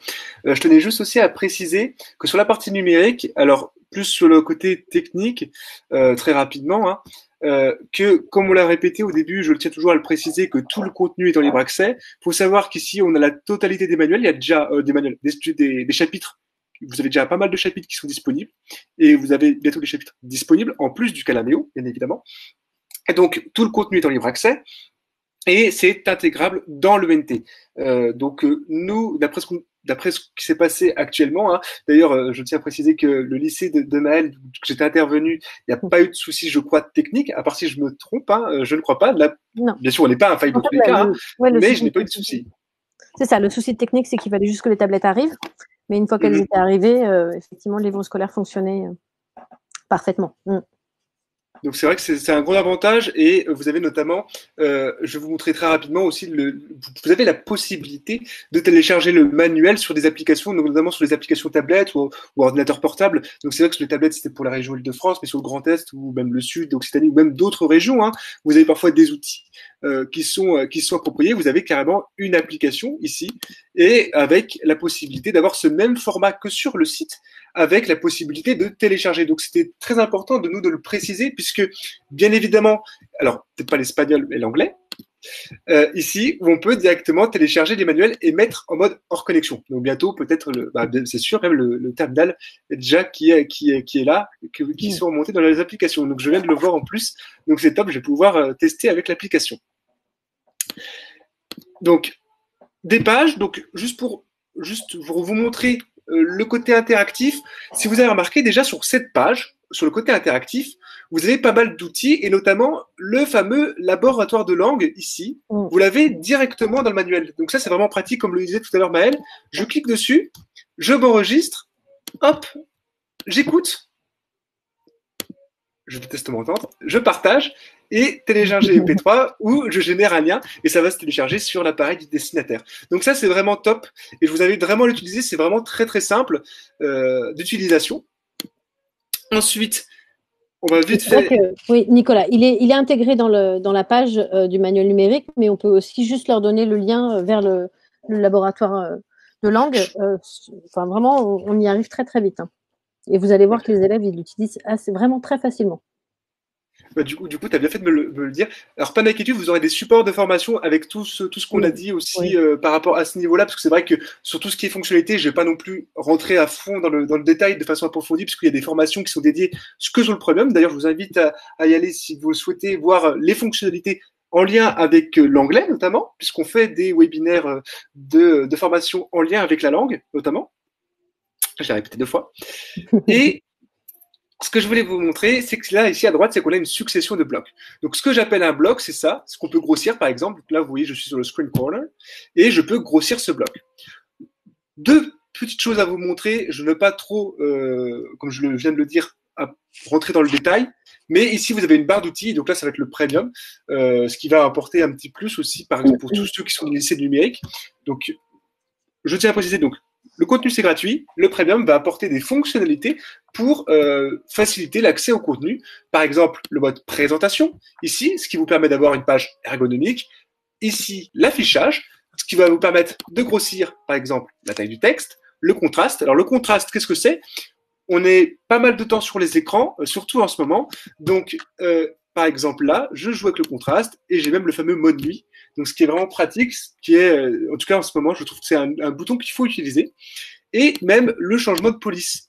Et vous avez la fameuse police dyslexique qui est souvent demandée puisque actuellement, les élèves, c'est la première fois qu'ils sont aussi en télétravail. Et accéder à un manuel qui propose ce type de fonctionnalité, cette accessibilité, je dirais que c'est quand même un plus. Donc, je trouve que c'est vraiment très intéressant, que ce soit pour les élèves ou les enseignants, hein, dans tous les cas. Oui, en fonction de la luminosité, quand on vidéoprojette, en fonction de la luminosité, ça peut vraiment être, ça change les choses. C'est vrai que ça change beaucoup. Ça a été pensé au début pour le vidéoprojecteur, mais c'est vrai que comme on est actuellement tout le temps sur les écrans, pour avoir une meilleure visibilité, la fatigue de l'œil et tous les paramètres qui en découlent, ça peut être très très bien d'avoir par exemple ce petit mode ici qui est plutôt reposant. Voilà. Et cacher les réponses, donc cacher les champs de réponse. Voilà. C'est vraiment pour vous montrer très rapidement. Et je tenais à préciser, Maëlle va me confirmer que sur les pages de texte, donc par exemple le Reading Corner, si je me trompe pas, ici, on a The Feeling Mystic et on a un petit lecteur. Alors le petit lecteur bleu, donc c'est un lecteur audio. C'est lu par un natif, si je me trompe pas, Maëlle. Oui, c'est ce que. Et du coup, c'est lu et c'est vraiment pratique. Là, vous n'entendez pas parce que j'ai mon casque, mais voilà, c'est vraiment lu par des natifs. Et donc, l'élève peut regarder son texte, enfin lire son texte en écoutant le natif. Je sais que ça, c'est quelque chose, par exemple, que mon fils, moi, fait tout le temps. En fait, il a du mal à lire naturellement en autonomie. Par contre, dès qu'il avait tendance à, des fois, quand il était obligé de lire, parce qu'il était en L, il s'est mis sur des audiolivres et d'avoir les deux, en fait, vraiment, ça permet de faire le lien entre la graphie et la phonie et de s'entraîner à la lecture. Enfin, c'est vraiment utile. Non, mais c'est vrai que c'est très pratique et c'est lu par un natif. Vraiment, c'est vraiment un plus. natif, hein. Un ou une natif, oui. Oui, parce que il y a Julie pour la partie américaine, Ben pour la partie britannique dans le manuel de terminale. Sur les manuels de seconde et de première, vous avez Jack qui faisait la partie américaine. Et là, du coup, je suis aussi sur la page Language in Progress. Et là, vous avez les différentes typologies d'exercices qui sont vraiment top, avec toujours le laboratoire de langue, comme vous pouvez le voir ici. Il est toujours intégré dans le manuel, même plusieurs fois. Et je tiens à préciser aussi que toutes les vidéos, tous les audios, je crois qu'on l'a dit aussi dans le chat, mais comme vous avez la possibilité de télécharger ces manuels, sont disponibles hors connexion. Donc, ce qui est vraiment un plus, surtout quand on a une panne de Wi-Fi. Je pense qu'en début de cette année, c'était très difficile pour la plupart des établissements, cette transition numérique, pour ceux qui passaient sur le tout numérique. Et donc, c'est vrai que d'avoir la possibilité d'avoir des ressources audio ou vidéo en mode hors connexion, c'est un vrai plus, surtout quand on n'a pas de Wi-Fi. Voilà. Du coup, je vous montre ça et peut-être une dernière chose, puisqu'on m'a remonté qu'on voulait voir un Geniali, je le montre avant qu'on passe à la suite. Un fameux, pour clôture cette séance avec un petit fameux chrono quiz que Maëlle et moi on vous a préparé. Et Julie aussi, Julia aussi. Je peux dire deux, trois choses parce que j'ai vu des questions, du coup j'en ai profité pendant le moment où j'écrivais pas pour. J'ai vu 2 questions là qui ont attiré mon attention, mais j'ai pas eu le temps de remonter tous. Hein, donc surtout, ne m'en voulez pas si je vois pas vos questions et si j'y réponds pas, on pourra quand même de toute façon trouver d'autres solutions. La première question que j'ai vue, c'est qu'on me disait que la thématique, en l'occurrence là sur la publicité, avait déjà été faite en 3e. Chez des concurrents ou pas, hein, mais dans l'absolu, effectivement, de toute façon, on ne peut pas non plus constamment réinventer la roue. Notre idée là sur Fireworks, c'est parfois, et je me rappelle avoir beaucoup échangé avec Estelle là-dessus, c'est-à-dire il y a des thématiques, pour ceux d'entre vous qui ont enseigné en collège et qui sont en lycée, qui étaient déjà dans Piece of Cake, par exemple. Et ce qu'on a essayé de faire, enfin ce qu'on a fait, c'est que somme toute, en fait, on peut très bien retravailler la même thématique, sauf qu'on va la travailler à un niveau différent, donc à un niveau de prise de recul sur le côté implicite qui est différent. Et c'est vrai que cette différence, elle va surtout se repérer par la problématique. Donc là, dans cette thématique, enfin dans ce travail autour de la publicité des années 50, on est vraiment sur l'évolution des stéréotypes de genre. Et donc, on va encore plus loin que de raconter comment ça se passait et comment est-ce que les stéréotypes de genre étaient, mais on fait vraiment, on fait faire aux élèves ce travail de prise de recul sur en quoi est-ce que ça a influencé, en quoi est-ce que c'était la première étape, pourquoi d'ailleurs c'était la première étape. Enfin, si on peut se poser la question, c'est pas forcément la première étape, il y en a eu encore avant avec le droit de vote, etc. Mais qu'est-ce qui s'est passé à ce moment-là et comment est-ce que ça s'est passé à ce moment-là? Donc, on peut très bien retravailler des thématiques qu'on a déjà vues et que les élèves ont déjà vues au collège. Vous voyez, on le fait assez régulièrement en allant un cran plus loin pour vraiment passer sur un niveau B2 et un niveau même C1 parce que on a des élèves que on peut bien sûr travailler les activités, les thématiques qui sont dans le Fireworks Terminal aussi avec les élèves qui sont en SP, en LCER. La deuxième question que j'avais vue, c'était une question sur le livre du prof, le livre du professeur. Effectivement, donc on a travaillé beaucoup sur la construction de ce livre du prof. On avait déjà beaucoup travaillé dessus en seconde et en première. Donc dans ce livre du prof, on vous disait, vous avez les scénarios pédagogiques pour chacun des projets finaux. Vous avez aussi des grilles, toutes les grilles qui sont dans le manuel sont 100 points pour justement rester, que ce soit de l'auto-évaluation et que les élèves connaissent les critères d'évaluation et donc puissent être le plus, y répondre au mieux. Dans le livre du prof, vous avez ces mêmes grilles, cette fois avec des points.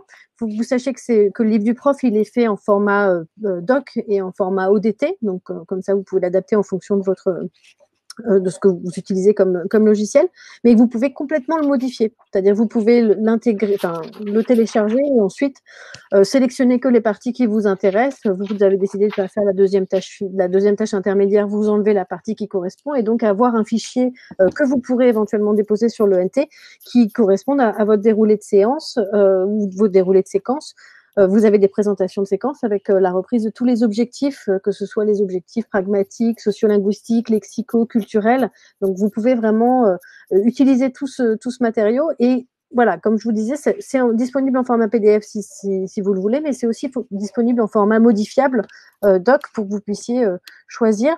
Pour les grilles d'évaluation, du coup, vous pouvez choisir aussi si vous décidez de changer les répartitions de points parce que vous avez envie d'ajouter une colonne, parce que y a des choses vous avez envie de donner plus de points sur le lexique ou plus de points sur le culturel. Voilà, tout est intégralement modifiable, donc Donc ça, c'est un plus.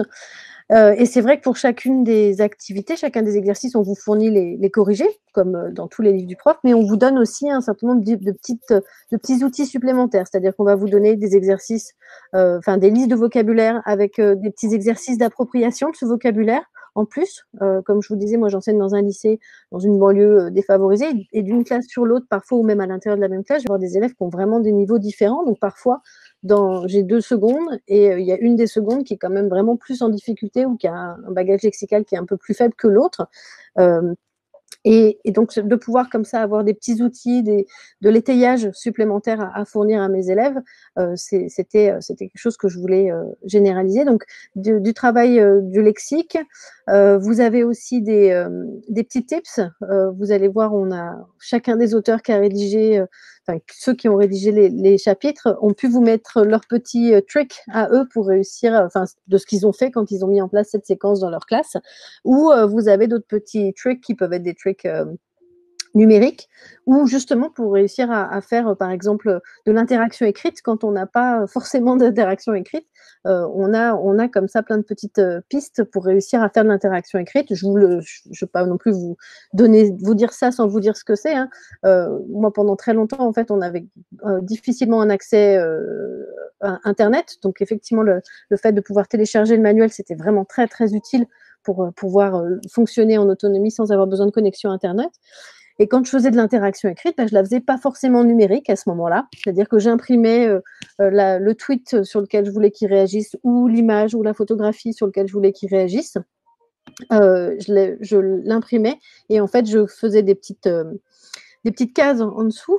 Et la feuille circulait dans la classe et ils devaient chacun faire un commentaire, donc spontanément, comme ça, sans avoir le temps sans que ce soit quelque chose qui soit rédigé à la fois à l'image, mais aussi aux commentaires qui avaient été proposés avant par leurs camarades. Donc on est sur de l'interaction écrite, je dirais, mise en scène dans la classe.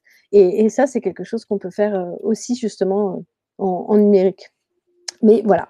Donc je vous dis, il y a plein de petits trucs pour pouvoir utiliser cette méthode et cette approche. Et donc, ce livre du prof, chaque unité fait une 40aine de pages.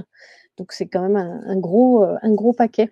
Et ça va bien au-delà de la correction des exercices, même si, bien sûr, il y a la correction des exercices parce que ça permet de gagner du temps aussi. Voilà. Je vous laisse Super. Ah, non, mais c'est top parce que c'est important d'avoir tous ces détails. Comme ça, on a aussi directement les retours, tes retours. Donc ça, c'est important aussi dans tous les cas. Et du coup, avant d'aller sur la suite, il y avait une prof qui avait demandé un Geniali qui seront disponibles au terminal. Donc Julia m'a conseillé ce Geniali-là que vous voyez ici. Je l'ai mis dans le chat. C'est donc cliquez dessus. Donc en gros, c'est quelque chose d'assez interactif. Je ne vais pas rentrer dans le détail puisque vous avez un webinaire Geniali qui est dédié qu'au Geniali justement et on montre cet escape game. Et donc, je vous invite vraiment à y faire un tour, à regarder. Là, ce qu'on va faire, c'est un chrono quiz concocté donc du coup par Maëlle, moi et Julia.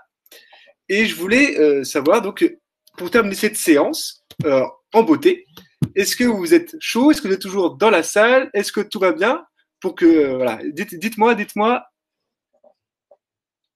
faites-moi un gros yes. Toujours là? Super. Ça fait plaisir. Un chrono quiz. Ah bah je vois qu'il y a des connaisseurs. Alors peut-être qu'il y en a qui m'ont peut-être déjà eu en formation parce que j'en fais toujours à la fin. Christelle. Bah, si vous êtes partante, c'est parfait. Allons-y. Alors, chrono quiz, on vous a concocté un petit quiz. Donc, vous allez tous aller dans quiz.lls.fr.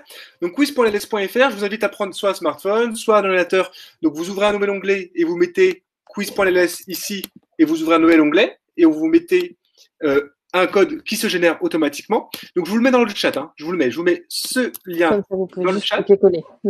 Voilà, copier-coller comme ça, c'est beaucoup plus pratique. Et le code, je tiens à préciser, je vais vous saouler avec ça, mais le navigateur si vous êtes sur ordinateur, c'est toujours Chrome. J'aime beaucoup le Chrome parce que c'est vrai que c'est l'un des plus performants en termes de compatibilité. Je sais que je le répète pour ceux qui m'ont en formation, je le dis souvent en termes de navigateur. Firefox c'est bien, mais c'est vrai que je le mets dans un deuxième temps. Si on devait faire un petit peu la performance des navigateurs. Et en tout cas, je vois qu'il y a 16 qui sont connectés, en tout cas. Je tiens à préciser que 21 maintenant, si vous êtes en attente, c'est normal, ce n'est pas que ça bug, c'est que c'est un quiz en direct, et je pense que ça peut être pas mal de l'utiliser avec la classe virtuelle du CNED. Si vous souhaitez faire un quiz en direct, ça peut être vraiment le top de tester ça. Je sais pas si Maëlle, tu me conseilles de faire ça, je pense que ça peut être une bonne idée, en tout cas. Oui, c'est sûr que c'est... Mais surtout que, de toute façon, ces quiz là où où on peut le faire en direct, enfin, vous allez voir, si vous l'avez encore jamais vécu, vous allez voir à quel point ça motive et ça donne envie de répondre, parce qu'on voit, enfin voilà, on voit que tout le monde est en train de le faire en même temps que nous, et c'est super, c'est vraiment excellent. Donc ça marche très bien en rebrassage, ça marche très bien en début d'heure, donc en rebrassage, ou en fin d'heure quand on veut juste vérifier que tout est acquis. Ok. Non, mais c'est vrai que c'est très pratique. Je vois qu'on est 32. Est-ce que vous êtes prêts? De toute façon, si vous n'avez pas pu vous connecter, on peut répondre dans le chat. Je vais lancer le quiz. Allez, c'est parti. 5 questions sont prévues. Voilà, donc on va voir si vous avez répondu. Donc j'ai mis des petites images parce que je voulais le logo de la communauté LLS qui était très joli. Donc du coup, je l'ai rajouté. Combien d'enseignants donc, ont contribué à l'écriture du manuel de terminale? Alors, qu'est-ce que vous allez nous répondre? 55, 75, 95 ou 132? Alors, je vois qu'il y en a 26 qui ont répondu, 28. Ah, allez. Super, il y a de la triche dans le chat. Ah oui, mais c'est comme ça. Attention, le temps s'écoule. Normalement, il reste plus que 2 secondes. C'est bien 132. Et oui, c'est assez énorme, c'est assez important, c'est incroyable, comme le disait Maëlle au début. Donc oui, c'est bien 132 auteurs, co-auteurs et super co-auteurs. Allez. Je note là tous les petits retours. Il faut savoir que dès qu'on a des petits... justement, tous ces outils-là, ils sont constamment améliorés. C'est-à-dire qu'on s'inspire et on regarde tout ce qui s'est passé et comment ça se passe et tous les petits bugs. Et vous savez, on a une équipe de développeurs à LLS, ils sont extraordinaires.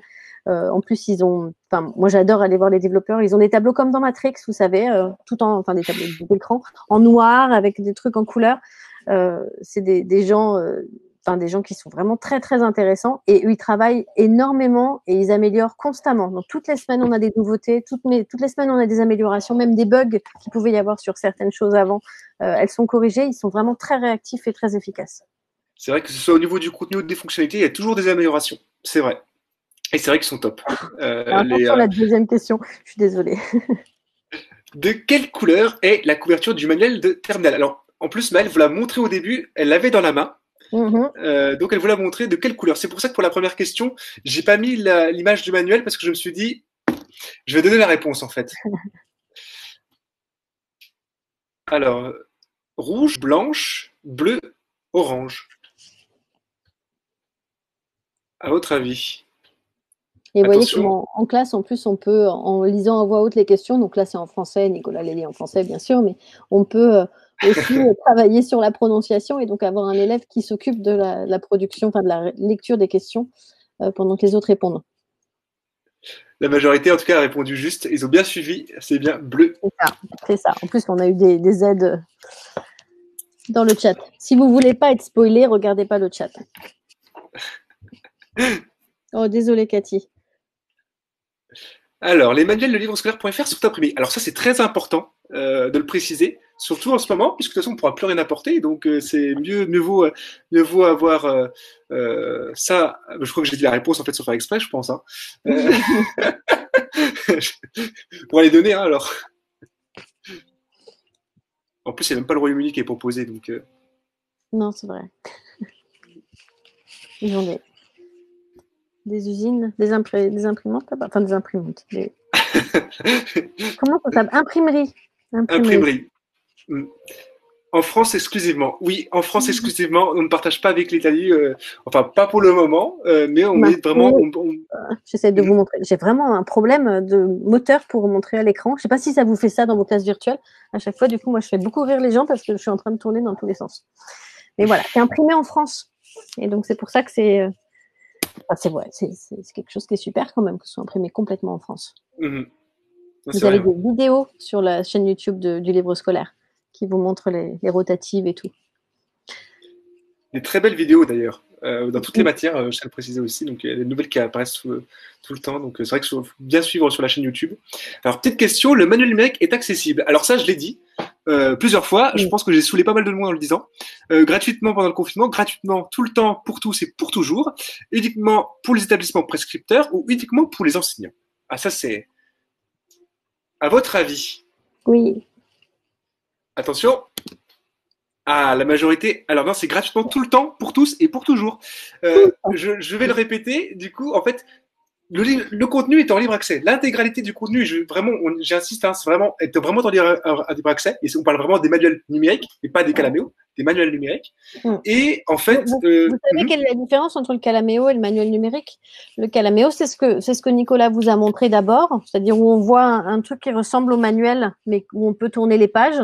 Vraiment, c'est une espèce de manuel, mais de manière virtuelle, mais ça ressemble à un manuel papier. Alors que le manuel numérique, c'est la partie qui est en ligne et donc qui vous a montré dans un deuxième temps, où on pouvait voir les différentes boîtes, où on pouvait voir aussi le laboratoire de langue, tous les audios et tout. Et donc tout ça, c'est disponible tout le temps. Et ça, c'est quand même important de le remarquer. Donc ça veut dire toutes les vidéos. Ça veut dire tous les audios. Et puis même, je tiens à préciser, le laboratoire de langue aussi est accessible gratuitement. Le laboratoire de langue est dans le manuel et vous avez une boîte à outils qui vous est proposée avec des outils interactifs qui sont gratuits. En fait, le premium, c'est les fonctionnalités qu'on n'a pas pu trop voir en détail puisqu'il y a des webinaires qui sont dédiés à ça. Mais grosso modo, c'est de la personnalisation, c'est la possibilité d'interagir avec sa classe, l'intégration dans l'ONT et j'en passe, leur connexion. Ça, c'est le premium en fait. C'est ce qui va permettre de financer, si vous voulez, cette plateforme gratuite et l'encyclopédie scolaire gratuite. Je tiens à préciser avec ce mot, l'encyclopédie scolaire finalement, c'est peut-être quelque chose de, je sais pas si c'est présomptueux, mais c'est quand même quelque chose qui décrit un petit peu le projet, le livre scolaire.fr. Et vraiment, le premium, moi, je vous encourage du coup aller voir les webinaires parce que les webinaires permettent de prendre. Je te laisse faire la question.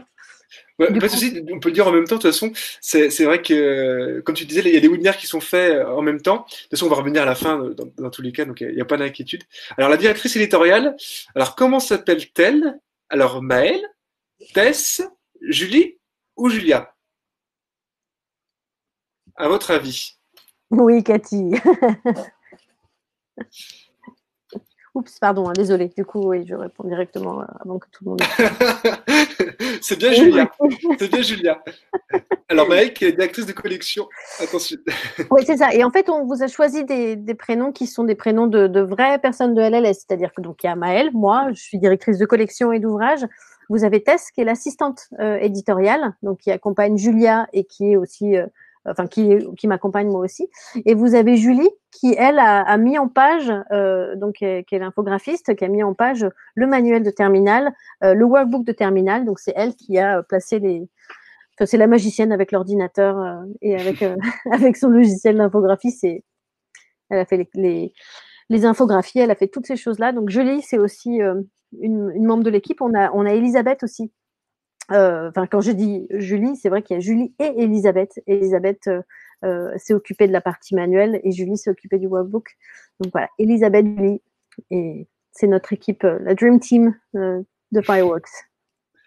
En tout cas, on a terminé. En tout cas, j'ai bravo à Florian Garnier et bravo à tous, hein, bien évidemment. Bravo à tous.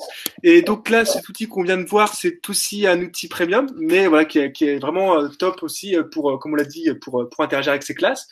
En tout cas, là, on a fait à peu près tout le tour. Est-ce qu'il y a des questions avant qu'on se quitte sur ces belles paroles? Je vais mettre ma petite tête et Moi, je veux bien redire un truc sur le premium, c'est-à-dire que la partie numérique et le contenu du manuel, ça, on va pas. Elle est extraordinaire et bien sûr, mais je suis complètement subjective en même temps, c'est normal. Mais je dois dire que vraiment la partie premium, c'est un plus. C'est-à-dire que ça permet, et j'insiste souvent et j'explique souvent à quel point ça aide sur le suivi des élèves. En cette période de confinement, c'est quelque chose qui peut nous prendre, qui est très très chronophage. On a vraiment tous les élèves qui se connectent, enfin qui sont connectés. On peut savoir quand est-ce qu'ils ont rendu les devoirs. Ça facilite le rendu de devoirs. Ça facilite le pointage. Vous savez, ce moment où on est en train de regarder s'ils nous ont bien renvoyé l'exercice ou telle chose qu'on vient de leur donner, qu'on avait donné pour tel jour ou telle date, qui est déjà quelque chose qui prend du temps en période normale, mais en période de confinement aussi. Donc ça, c'est des choses qui sont accessibles dans le manuel premium et tout est géré. Enfin, il y a beaucoup de choses de techniques qui sont gérées par l'équipe de LLS, c'est-à-dire que c'est eux qui intègrent les listes d'élèves.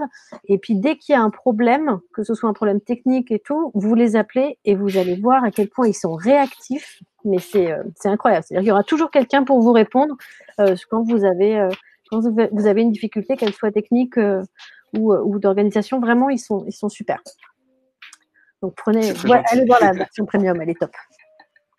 Alors on peut aussi, Nathalie, en ce moment, on offre la version premium en ce moment, et j'en profite pour ceux qui veulent l'intégrer dans le NT, le GAR, etc. Et j'en passe, hein, école directe, vous pouvez l'intégrer jusqu'à la fin et l'utiliser jusqu'à la fin de la période scolaire. Donc voilà, pour le premium. Et là, pour ceux qui collaborent à l'ouvrage, il y a des choses qui sont. Pour le premium, je tiens à préciser, parce que en fait, vous aurez les codes de licence, ça on les offre à titre particulier. Par contre, le premium, c'est dans une logique de classe et d'établissement. Donc, en fait, les profs sont automatiquement offertes. C'est plus l'établissement qui va finalement financer ces manuels numériques. Et oui, pour les co-auteurs et les auteurs, oui, il y a bien sûr des codes de licence qui sont fournis gratuitement et c'est normal. Ouais. Voilà. En tout cas, là, on a fait tout le tour et j'en profite vraiment. Voilà, faut pas hésiter à nous contacter. D'ailleurs, j'en profite pour ceux qui sont en Île-de-France de faire un petit coucou à ceux d'Île-de-France. Hein. Pour ceux qui m'ont déjà vu dans les établissements. En tout cas, quand c'était encore l'époque, la belle époque. Ça fait 2 mois, mais c'est la belle époque. Voilà. En tout cas, merci pour tout, pour avoir un super public. On le répète souvent, mais je pense qu'on le pense. C'est toujours un public au top. Ouais, vraiment. Merci beaucoup.